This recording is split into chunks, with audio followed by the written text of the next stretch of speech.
The Battle of Tours was a very pivotal battle in the Middle Ages, in the history of Europe.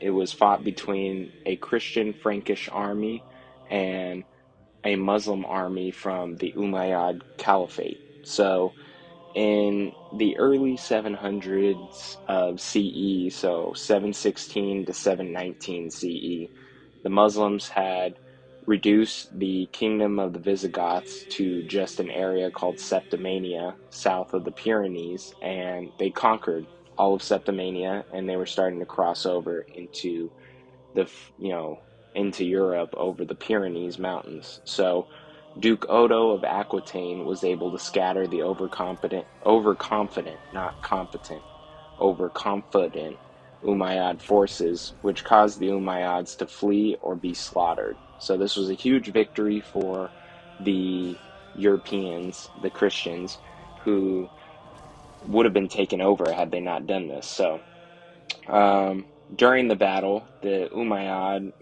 forces, they did not maintain their defenses nor scout because Duke Odo, when they had met for battle, he had left for about 3 months while his fortress or whatever was being besieged. For 3 months, he was gone. And then the Umayyads, while the siege was going on, they kind of, let their guard down and got a little, I guess, just overconfident, that they were going to win. So they relaxed. And then Odo came back with forces and he scattered them and just took over, won the battle, just routed them. So this halted the spread of the Umayyad control from Narbonne to Aquitaine, just north of the Pyrenees. So with all that, the forces of the Umayyads,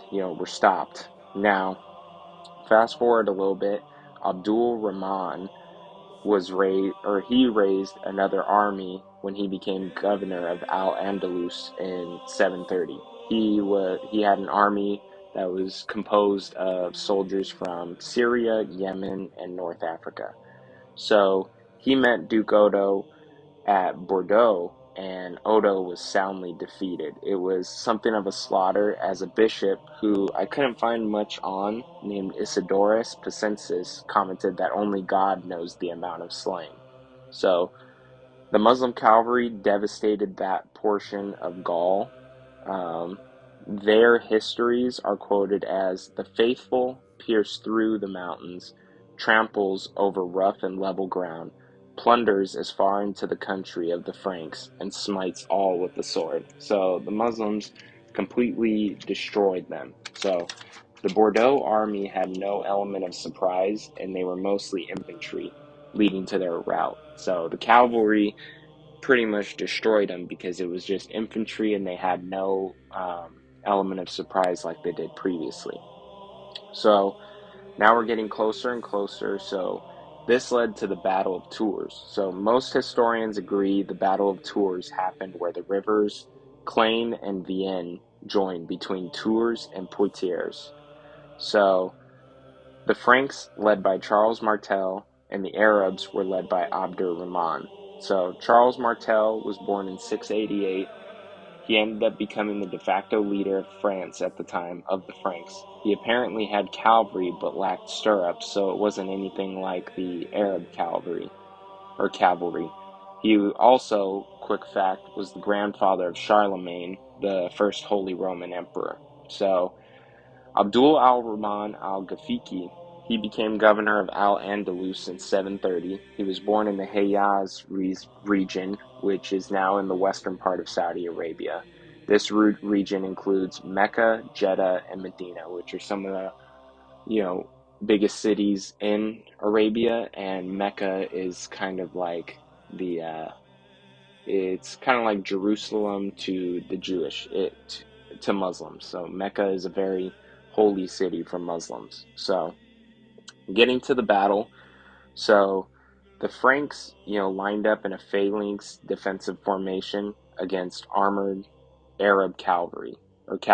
So the Arabs had a strong cavalry, and the Franks were mostly infantry. So for 6 days, they just had minor skirmishes, and Rahman, like many other good generals, he made a big mistake. Um, he did not want to let the opponent pick the ground and conditions, but that's what he did. Uh, Charles had picked the ground and the conditions for the fight. Um, so they the Franks had the high ground like Obi-Wan, and were prepared for the intense cold that, Your the word Arabs is were not. innovative The solutions like an Muslims were online lending not tool dressed that helps you for find the the best winter borrowing option for your cold, needs. and they weren't dressed for the What cold, doesn't look and like they forward? just weren't prepared PNC as well Bank. prepared See as the how we can Franks. make a So difference for you. the Muslims spent a lot of time, they wanted to draw the opponent out, while the Franks wanted them to come uphill. So there was kind of a stalemate while going through a bunch of skirmishes. So Charles won on the waiting game, and the battle began on the seventh day of it all. So um, the Arabs had misplaced their faith in the cavalry, and they charged repeatedly, but that was to no avail. So the Franks withstood several charges, and their line would not break, which is important. Their defensive position did not break, and their morale was probably boosted by that. So now, this is where it's kind of getting to the end of it. So the Arabs, they probably could have won a battle of attrition if they had been patient, but since their patience had gone, according to sources, the Franks raided their camp, throwing their ranks into disarray, and as they returned to camp to save their plunder from Bordeaux, they were destroyed. So, according to Frank's sources, Charles Martel sent scouts to cause chaos in the base camp and free slaves. So this led to kind of the cavalry retreating to the camp to save their plunder, and in turn, the army thought that a retreat was happening. So they started to retreat back, and then the Franks just scattered the whole army and routed them. So, in both Muslim and Frankish accounts, the cavalry returned to camp. It made it look like a retreat to the rest of the army, and a full scale retreat ensued, and then they were destroyed. So, Rahman, who was their leader, a very good general, and they probably would have still had a chance to make it back from this and win if this didn't happen. Rahman tried to gain control over his army, and he was surrounded and killed by a group of Franks. So once Rahman was killed, the battle was pretty much over. So um, I guess the Franks might have pulled back a little bit. So the next day, the Franks discovered the Muslims retreated overnight over the Pyrenees because, the loss of Rahman was a huge blow to the Muslim army, and they just couldn't penetrate the lines and got, pretty much destroyed by, the Franks. So Charles earned his nickname Martel, which means hammer, in the battle.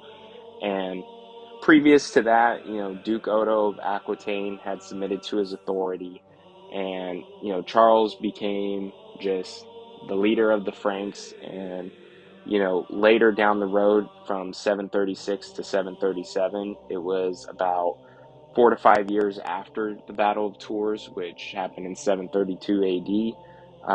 He thwarted another Muslim invasion, destroyed them, and so he was their great leader who saved them from invasion. So, impatience, Rahman's death, and stretching too thin among, all these other battles, skirmishes, travels, everything that the Umayyads did was contributing to all of their failed invasions, which was three of them, I believe. So, now for the importance. Historians believe had the Arabs been successful, Islam would be Europe's predominant religion. No Charlemagne, no Holy Roman Emperor. Um, and the reason they believed this was there was no other power but the Franks that could stop the Arabs in Europe. So, you know, it would be another 700 years before Islam would invade Europe again, which was the Ottomans invading the Balkans. But kind of a big deal that one battle, with a bunch of other battles, um, kind of influenced, the entire outlook on Europe. So had the Muslims been successful, we might see a totally different Europe today with Islam being the main religion. So, you know, thank you for watching, guys, and I hope I did an okay job explaining this. I'm no expert. It's kind of like a podcast type of thing, I guess. So, thank you for listening to me, and thank you for watching. Have a good day, guys. Have a blessed day. Peace.